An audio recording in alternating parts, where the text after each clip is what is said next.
In the summer of 1586, radical Catholics planned to assassinate Elizabeth I, Queen of England. Queen Mary. The plotters want to place the Catholic Mary, Queen of Scots, on the throne. Mary dreamed that she was going to be freed. She might even become the Queen of England. Elizabeth's spymaster, Sir Francis Walsingham, is determined to stop them. Walsingham's fear of Catholic conspiracy really literally keeps him awake at night. He masterminds an extraordinary spy war to defend the Tudor dynasty. Double agents betray their masters. They send messages written in secret inks and complex codes. This is a textbook piece of espionage. You couldn't make it up for the purposes of fiction. To save his queen, Walsingham must first kill a queen.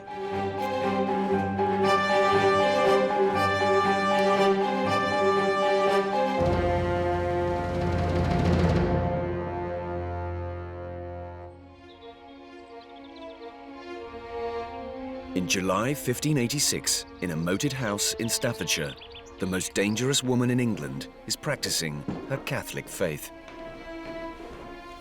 Mary, Queen of Scots, had been chased out of her own kingdom 18 years earlier by rebellious nobles. At first, Queen Elizabeth had offered her fellow monarch sanctuary. Mary, after all, was her second cousin. She was intelligent and charming. But the mood had darkened. Elizabeth now saw the Catholic Mary as a direct threat to her Protestant rule.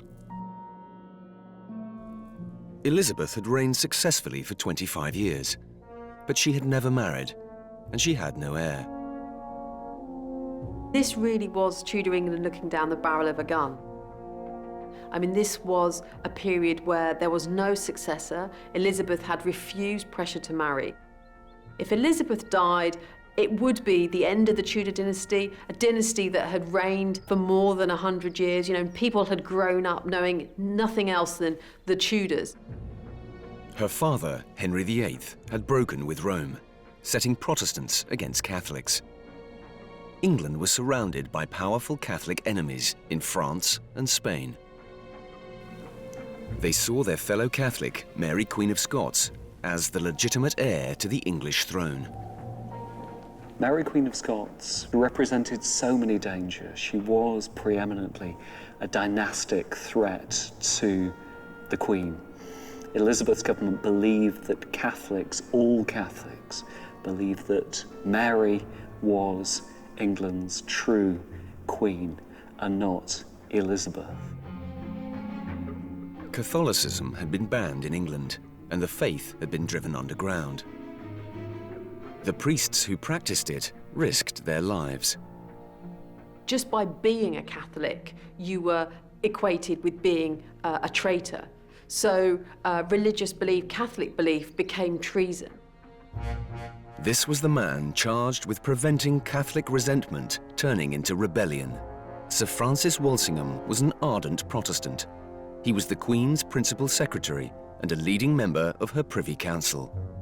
Walsingham's fear of Catholic conspiracy really literally keeps him awake at night. He's fearful of Catholic rebellion, he's fearful of conspiracy, and he's fearful of invasion. And above all, he's fearful of all of these coming together around the person of Mary, Queen of Scots. Walsingham even feared that Mary posed a threat to England's Protestant faith. So long as that devilish woman liveth, neither her majesty must make account to continue her quiet possession of her crown, nor her faithful servants assure themselves of safety of their lives. Walsingham's fears were well founded. During the early 1580s, at least 3 assassination plots against Elizabeth were exposed. There was one plot that was uncovered that would have poisoned the saddle of her horse, the pommel of her horse, and they believed that she, when she touched it, the poisonous vapors would be absorbed into her skin. Now, this obviously didn't work, but there were fears too that poison might be placed in Elizabeth's food or in her bedsheets. The most dangerous was an international conspiracy masterminded by a high-ranking English gentleman called Sir Francis Throckmorton. Francis Throckmorton is intercepted in his chamber in London when he's actually in the process of writing a letter to Mary, Queen of Scots. Other correspondence is found in his chamber relating to safe landing places for a foreign navy and to English Catholic nobles who could be expected to rise up with this foreign Catholic invading force to support the liberation of Mary, Queen of Scots. And Walsingham is so shaken by that, I think, that it puts another spur into his Secret Service activity. To defend the realm, Walsingham set up an intelligence HQ at his house in the crowded streets around the Tower of London. He was intercepting letters passing between the Catholic governments in France and Spain and their embassies in London. He was hunting for evidence of plots against Elizabeth. His team of specially recruited agents began to spy on Catholic enemies.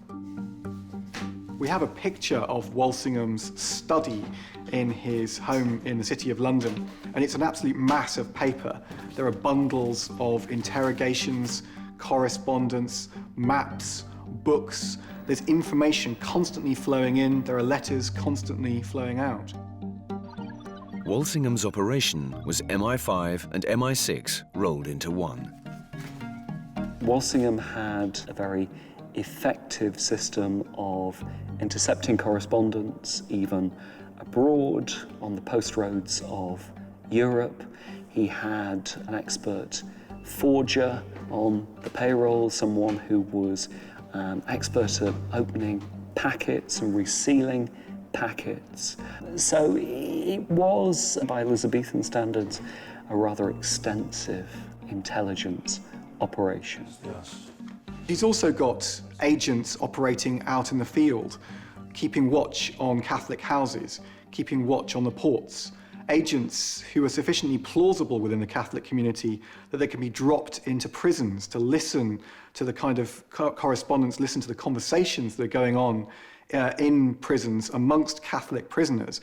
It's a very good source of intelligence. Beyond that, of course, he's also got a much wider international network of agents all the way from Lisbon to Constantinople. And the interesting thing about a lot of these men is they're not loyal to some overarching Elizabethan secret service. They're Walsingham's own servants. They're personally loyal to him. Above all, Walsingham wanted to stop the plotting between Mary and her supporters. He needed brilliant linguists and clever codebreakers, and he found one in his Cambridge-educated chief assistant, Thomas Phillips. The work that Phillips was doing, along with the other codebreakers at the time, is equivalent to the work that, say, Turing was doing at Bletchley Park in the Second World War.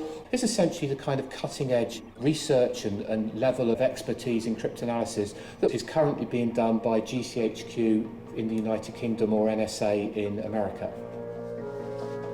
Walsingham would break all the rules in his war on Catholic extremism.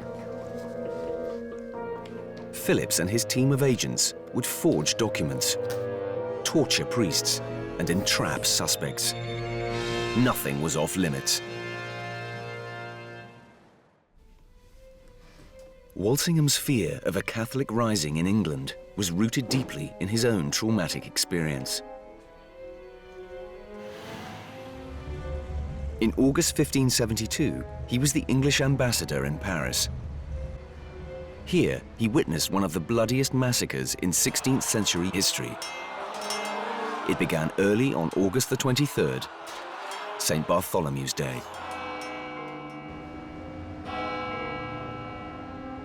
It's a bell tolling from this church, Saint-Germain-l'Auxerrois, that ignites a general uprising of the Catholics of Paris against their Protestant neighbours. The slaughter began with the murder of one man, but quickly spread to all Protestants, known as Huguenots, across the entire city.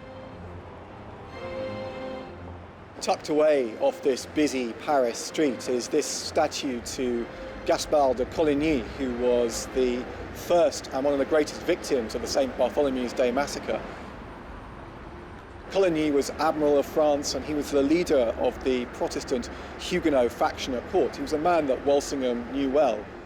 Coligny's death was particularly horrible. Having been shot, he was then stabbed many times, his body was thrown out of a window, and he was mutilated. Now, Coligny was a nobleman, of course, but the same fate befell many ordinary citizens of Paris. Hundreds of dead and dying victims were hurled into the River Seine. What has to be kept in mind is the fury, the rapidity of the deeds, those people taken out, slaughtered, heaps of bodies in the streets, bodies that were heaped on carts and dumped in the river. The killers wanted to wipe all trace of the Protestant Huguenots from the city. There are a number of anecdotes of witnesses that saw women, pregnant women, being stabbed, being killed in the street and thrown into the river. The water of the river had turned red as blood, and people say that there were cradles on the river of those infants that had been killed and thrown into the water to make sure that the Huguenots would not survive. Around 3,000 people were butchered in Paris, a third of all the Protestants in the capital. Thousands more were killed in other towns across France. Walsingham must have been kept within the embassy so that he wasn't in the streets when the slaughter occurred. But he must have heard the screams of those people that were killed in the streets. He must have smelt the bodies being burnt by the murderers. He must have known and seen, perhaps through the windows, what was occurring around the embassy. Walsingham was traumatized by what he saw as a slaughter of the innocents. Without pity and compassion, without regard had either of age or sex, without ordinary form of justice. Nothing is meant but extremity towards those of the Protestant religion. He's tried to get his family out of the embassy, and his wife and her entourage have been beaten up at one of the Paris city gates. So Walsingham is in genuine danger, I think, during the massacre. And this really sears itself into his mind. He never forgets what he witnesses, the murder and massacre of his friends and his Protestant co-religionists.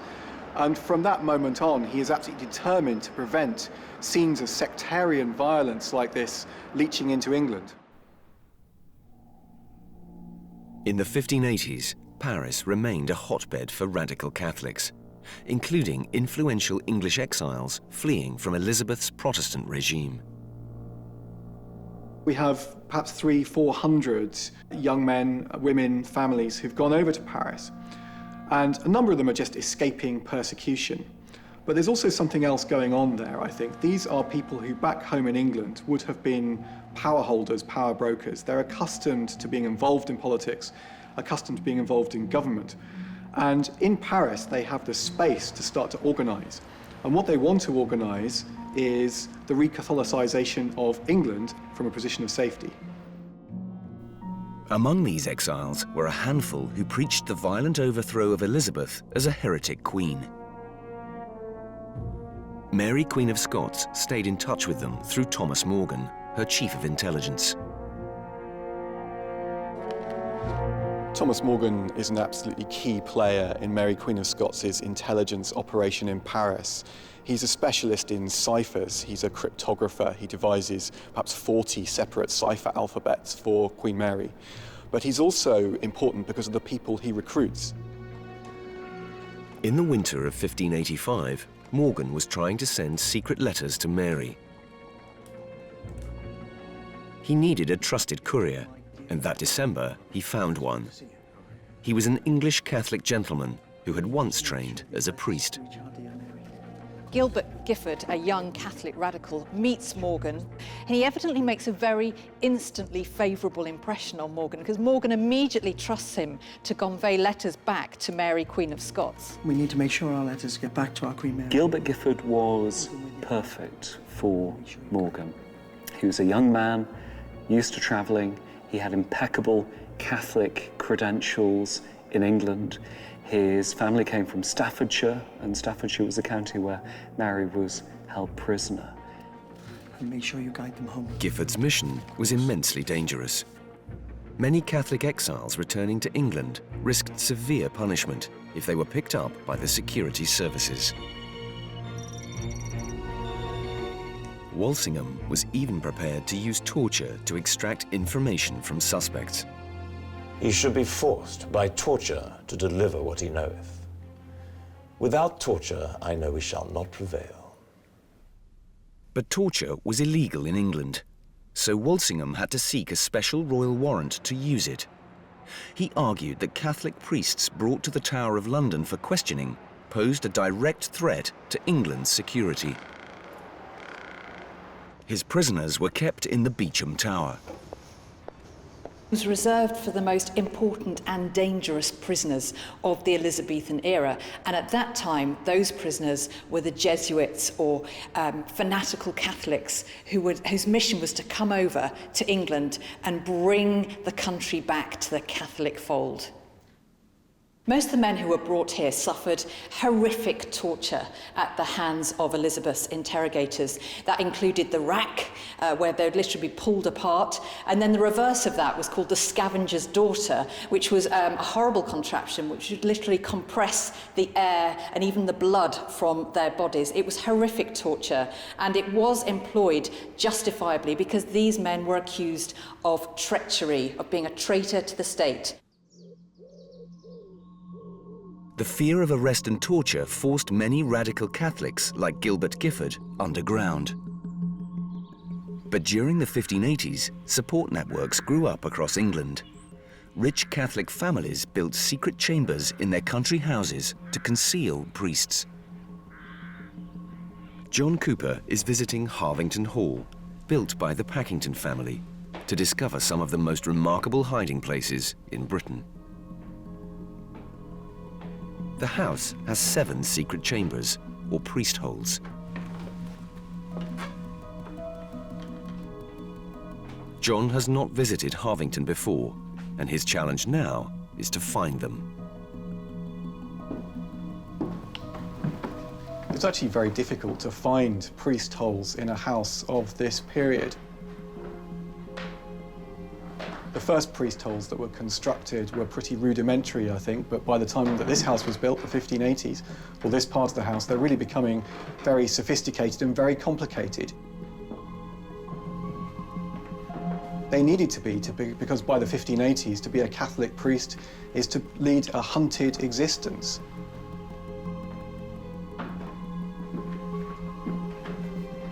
Oh. That's it. My first priest hole. In the 16th century, the entrance to the pit would have been disguised as part of the floor. And my word, it is terrifying. It's a pit. 12, maybe even 14 feet down. Oh, my word, it must have been claustrophobic down there. It's really scary, actually. Time to come out, I think. I feel quite unsettled having been in there. It was, as I say, it was cold and claustrophobic, but there's an atmosphere as well, I think. I mean, I'm not sure I believe in ghosts and the supernatural, but you can certainly feel the presence of history in a place like that. But while John was first walking up the main staircase, he missed the most cleverly concealed priest hole of all. The men who built it knew they were playing a deadly game of hide-and-seek with Walsingham's agents. Catholic households sometimes concealed priests like Gilbert Gifford for days, while their homes were searched repeatedly. In the end, guide Barbara Parks had to reveal the hall's most secret chamber. Good heavens, look at that. Do people have any idea that this is here? When visitors come to the house, they must just walk up the stairs as I walked up the stairs. And walk straight over it. Walk straight over it? Yes. What do you think it was like to be hidden away in a priest hole like that? Must have been terrifying. They were usually very, very dark. You'd have nothing to eat or drink, no toilet facilities, and all you could do was wait and hope and pray that you wouldn't be found. And all the time around you, you could hear the searchers knocking the house to pieces to try to find you. and you knew what would await you at the end of it if they did. Gilbert Gifford reached Chartley Hall, where Mary was under house arrest in early 1586. He now had to smuggle his secret correspondence past Mary's jailer, Sir Amyas Paulet. He was a brute. He would come into her presence chamber and he would tear down her cloth of estate. He would pull down the sort of the regalia, you know, that it was associated with her queenship, because he said there could only be one queen in England.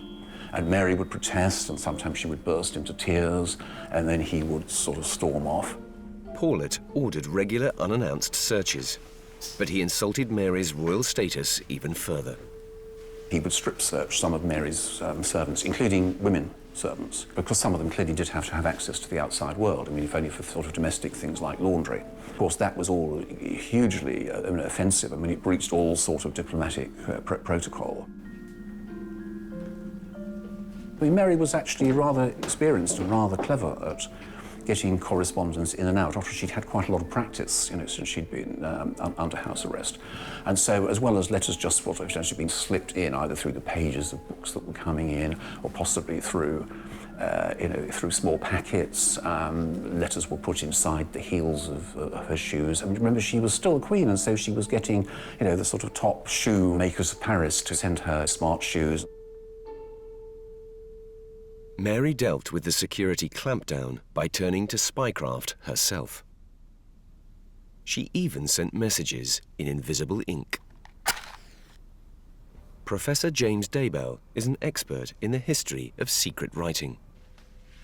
I'm now going to perform an experiment of invisible ink, one of the classic ways in the 16th century of sending secret correspondence. And the experiment that I'm going to be doing is based on lemon juice. And the writer would write a secret message in lemon juice, and then in order to read it, you would warm it in front of a flame, such as the candle that we have here, and reveal the hidden writing. One needs to keep it in front of the flame in one spot in order to allow the juice to warm up. James knows there's a message written on the paper, but he has no idea what it says. It looks like a K here, followed by an I and an L, just about discernible, kill, T-H-E, the, Q, and a U, kill the Queen. Did you know that was the message? No. No, it was completely invisible to me. Nobody holding a piece of paper like this would have known that there was something written on it. And this was indeed what was intended, that it was supposed to pass as an ordinary piece of writing, only to be revealed by the holding it in front of a flame. But secret inks were no use when Walsingham's men were intercepting all Mary's letters. The Catholic courier Gilbert Gifford had to find a new way of breaking the security cordon around Mary. The solution was spycraft genius. Every day, barrels of beer were sent from a brewery in Burton to Mary's prison in Chartley Hall. The bung of the barrel made a perfect hiding place for secret messages. The brilliance is in a sense that it's concealing a secret in plain sight. Nobody would think to search a large barrel full of beer. This is a textbook piece of espionage. You know, you couldn't make it up for the purposes of fiction, because actually what they were doing was getting the very letters, the correspondence that everybody most wanted to see, under the noses of the guards, just to and fro. It was just openly paraded. Of course, nobody knew about it because it was so well concealed. At last, there was the promise of a secure channel to communicate with Mary. In the summer of 1586, Extremists planning the downfall of Elizabeth could now tell the Queen of Scots about their astonishing plan.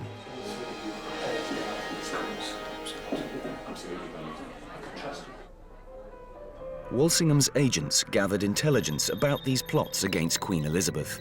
One of their targets was a group of rich young Catholics whose ringleader was a gentleman called Anthony Babington. Babington had met Thomas Morgan, Mary's agent, in Paris.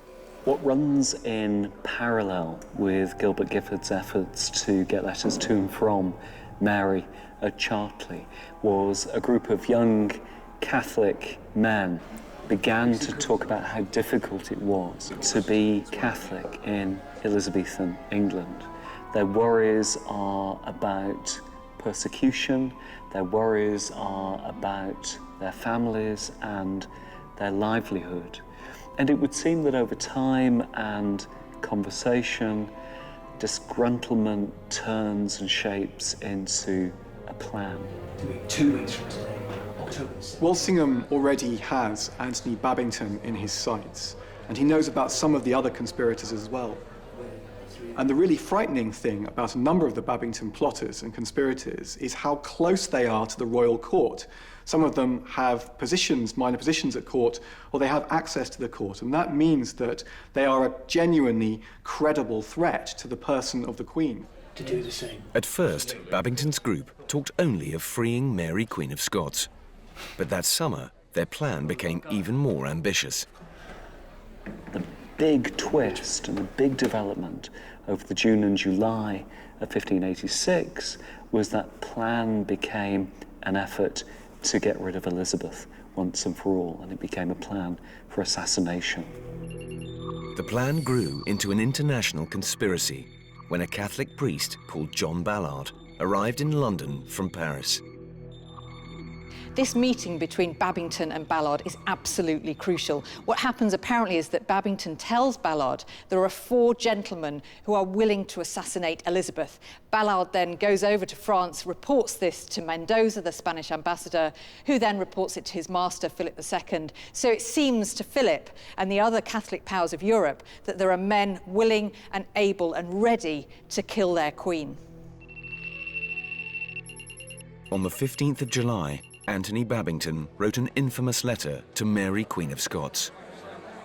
Myself, with 10 gentlemen and 100 of our followers, will undertake the delivery of your royal person from the hands of your enemies. The letter also described how another group would assassinate Elizabeth. For the dispatch of the usurper, there be 6 noble gentlemen, who for the zeal they bear the Catholic cause and service to your majesty, will undertake that tragical execution. I think there would have been a huge gulp as she read that letter, because of course in that letter was everything that Mary had hoped for, that those around her had sought to mastermind for years. But of course there it was written down in so many words, and the very fact that it was on paper was also hugely dangerous.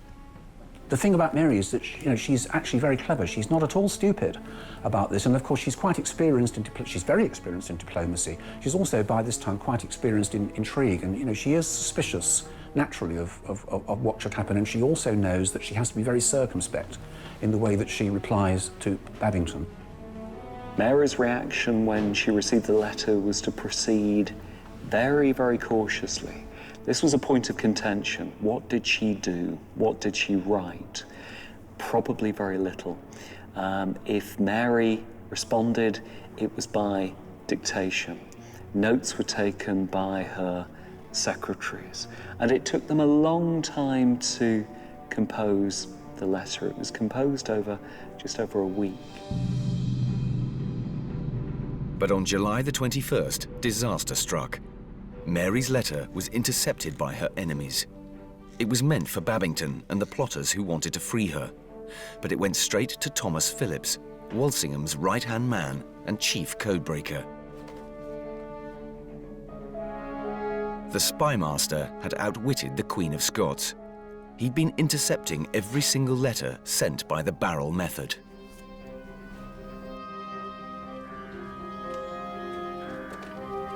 Gilbert Gifford, the courier who Mary had entrusted with her secret correspondence, was in fact a double agent. Yes. He'd been turned by Walsingham when he first arrived in England. The truth was that Gilbert Gifford was captured, was picked up at the port of Rye in December, and that from that moment, after an interview with Walsingham, perhaps with Phillips too, he was under their control, and he was their man. My family and your family. The genius of Francis Walsingham as an intelligence chief is revealed by the fact that he has been running the action of the Babington plot since the beginning. So in effect, the Babington plot is a sting operation. It was a brilliant coup. At last, it seemed that Elizabeth's greatest enemy, Mary, Queen of Scots, could be exposed and destroyed. But the letter they had intercepted from Mary was in code, one of the most sophisticated of its day. If you'd intercepted one of Mary's coded letters, what you would have seen on the page is just what looks like a random set of symbols. There would have been various marks, and it would just look like someone, it would almost look like a spider had crawled across the piece of paper. Cracking Mary's codes takes us deep into the Elizabethan love of strange symbols and hidden meanings. She used substitution codes, in which unusual characters represent individual letters of the alphabet. What we're looking at the screen now is a fragment of one of the letters that would have been sent by Mary. So as you can see, it just looks like a bunch of random symbols and characters. We can't see any information about what the underlying English will be. And if you look at it, it just does seem random. But if we look at it more closely, we suddenly see that some letters are more common than others. Now, it's a pretty good guess that if the underlying language is English, then the most common letter that we see is likely to correspond to the letter E, because the letter E is the most common letter in English. And then we start pursuing other letters within English. The letters T and O are very common in English, so we try and work out what the next most common letters are and substitute those in for the underlying plain text. Suddenly it's starting to look a bit more English. If only it was that simple. But Mary's code writers knew how Walsingham's cryptographers worked, so they built in some clever little traps. To complicate matters for the person trying to break the code, the person who's made the code has added in extra details that hide the underlying English. So, for example, they've added in letters which correspond to complete words. So, for example, they'll have a character which will correspond to a common word like but, or the, or and. And this makes the task of the cryptanalysts much more difficult because they've got much more statistical information they need to recover. As Phillips laboured over the letter, unlocking its secrets, he made an extraordinary discovery. Babington had told Mary about the 6 noble gentlemen who would assassinate Elizabeth. Mary's reply was cautious, but it contained one incriminating sentence. By what means do the 6 gentlemen deliberate to proceed? Phillips must have been amazed at what he saw. This is the piece of evidence of Mary's complicity in Babington plot. This is the piece of evidence that Phillips and Walsingham need to prove that Mary, Queen of Scots, is guilty of treason. It's the evidence that they've been hunting for months and years, and Phillips has it in his hand. And he's so delighted with this that he draws a gallows on his copy of the original because he realises this is the piece of evidence which is going to hang Mary, Queen of Scots. He's, at least at first, he's absolutely euphoric. And of course he writes this little gallows on the back, you know, which is to say, gotcha. The thing is, though, that he then reflects upon it a little bit more, and then he starts to worry. Have we really got her? You know, there's this problem. The letter of Babington and Mary's letter have got to be read together, and what does and now set the and then set the 6 gentlemen to work? What does that actually mean? Mary, Queen of Scots? Yes, they are. Walsingham and Phillips worried that Mary's phrase was not enough to guarantee her conviction. So they decided to let the plot continue to see if Babington and Mary would incriminate themselves further. From the Spanish ambassador, I think. It's very important for Walsingham to wait and see how many people will respond when Mary sends the letter to Anthony Babington mobilizing this conspiracy. Incredibly, Phillips now forged a postscript to Mary's coded letter. The news section asked Babington for more information about the 6 gentlemen who were going to kill Elizabeth. It's as if Mary is asking Babington to prove his allegiance by naming his co-conspirators. That is something of a gamble. But Walsingham's gamble went horribly wrong. Although Phillips was tracking Anthony Babington, on August the 2nd, he lost him. The would-be assassin was loose on the streets of London.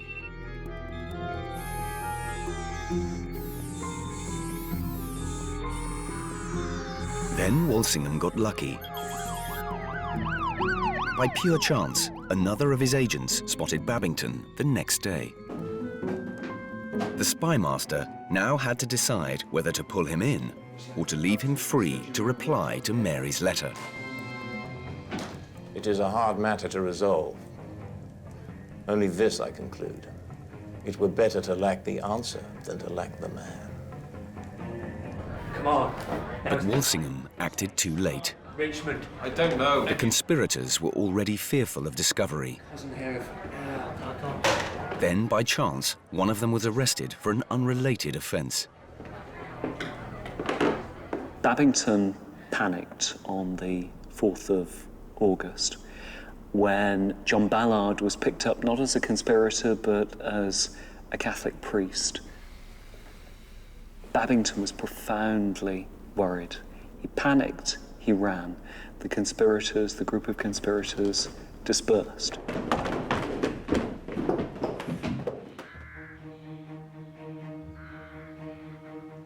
With Babington on the run, Walsingham turned his attention to Mary. On August the 11th, she was offered a brief taste of freedom, a chance to go out riding. Mary's been kept in. She's been kept in actually for weeks and months. The one thing she wants to do is to get outside, and they say, you can go riding. Her legs are quite good that day. She mounts her horse. It's the first time, in fact, for ages that she's been on horseback. They come out, she has her servants with her, they ride out, and then just as they're going over the brow of a small hill, in front of her she sees what she believes to be 10 Catholic gentlemen and 100 followers riding towards her, and for her this is an apocalyptic moment, because it seems that it's all going to come true. She's going to be rescued, she's going to be freed, she may even become the Queen of England. But the riders were Walsingham's men. Mary had been lured out that summer's day so that her lodgings could be searched for evidence. Now Walsingham's trap was about to spring shut. When the leader of the posse approached, he spoke to Amias Paulet, and Paulet told Mary that she was to be taken here to Tixall through this gateway. At this, she attempted to lie her way out of the situation. She said, why would I plot against my good cousin, Elizabeth? This is not me. I know nothing about this so-called plot to kill her. Paulet wasn't having any of this, you're coming with us, this is it. You've got to do what you're told. Mary, Queen of Scots, the thorn in the side of Protestant England, had finally been snared. Now Walsingham had to persuade Elizabeth to order the execution of her fellow queen.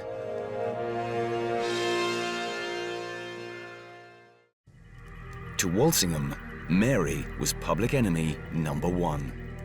His spy operation had trapped the Queen of Scots.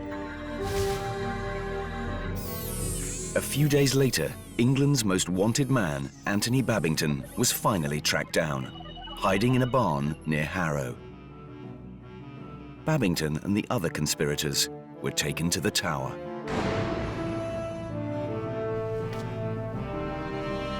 This is a piece of graffiti by one of the key conspirators in the Babington plot, John Ballard, in 1586. After he'd been arrested, he was here in the Beauchamp Tower. And here he says, "Hope in God." He realises that the end is nigh.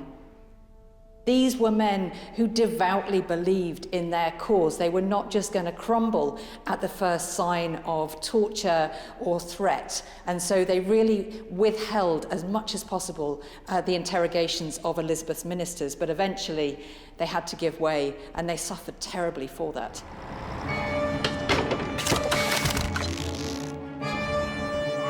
Babington and 13 others were sentenced to a hideous death.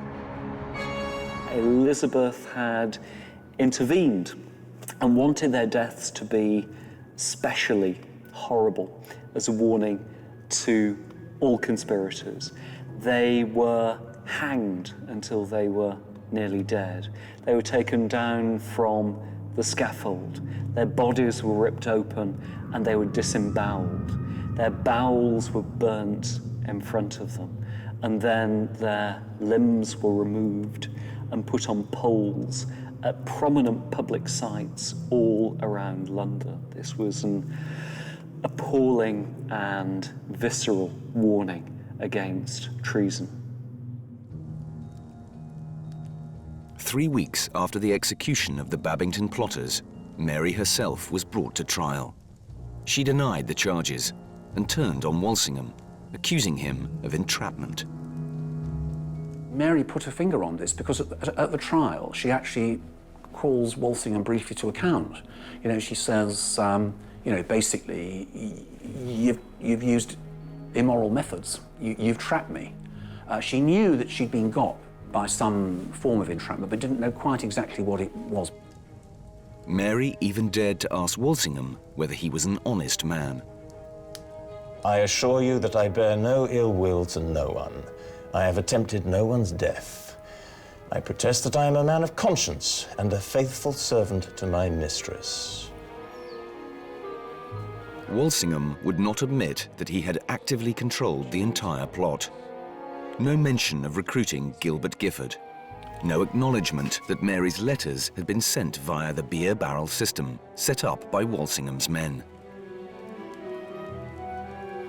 He sidestepped all Mary's accusations by making just one bland admission.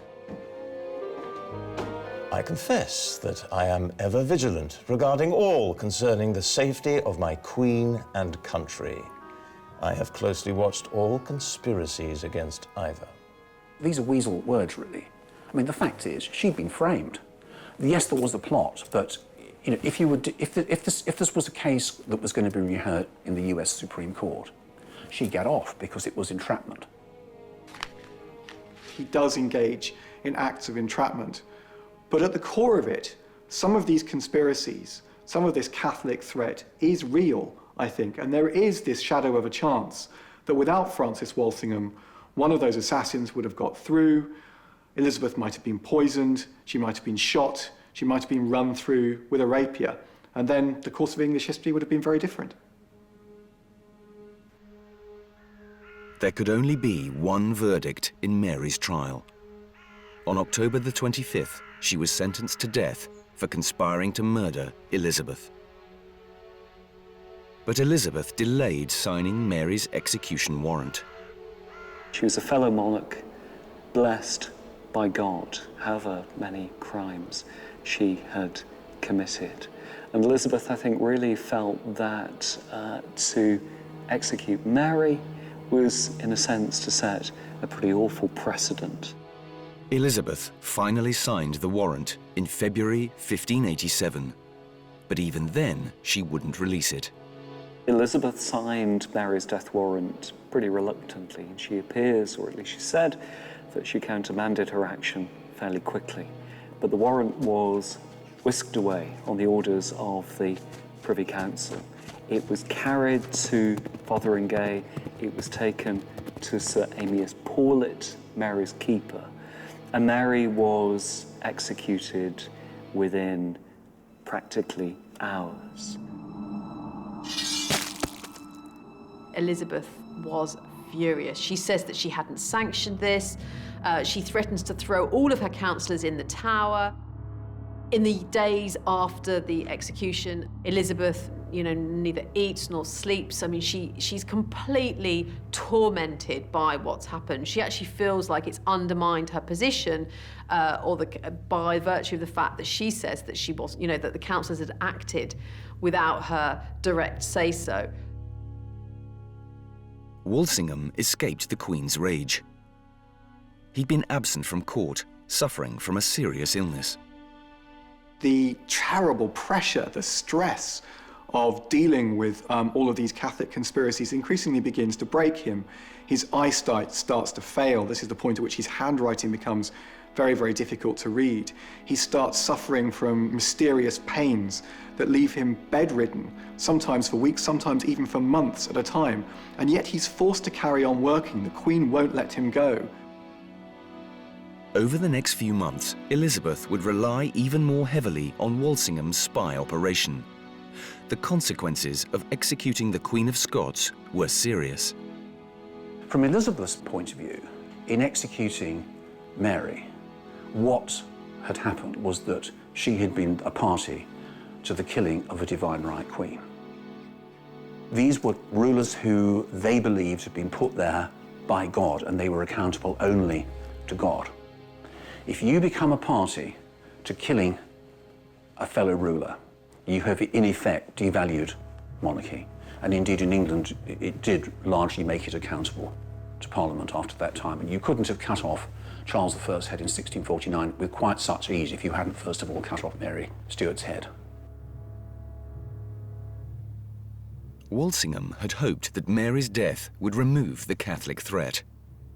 Instead, her execution enraged the Catholic world.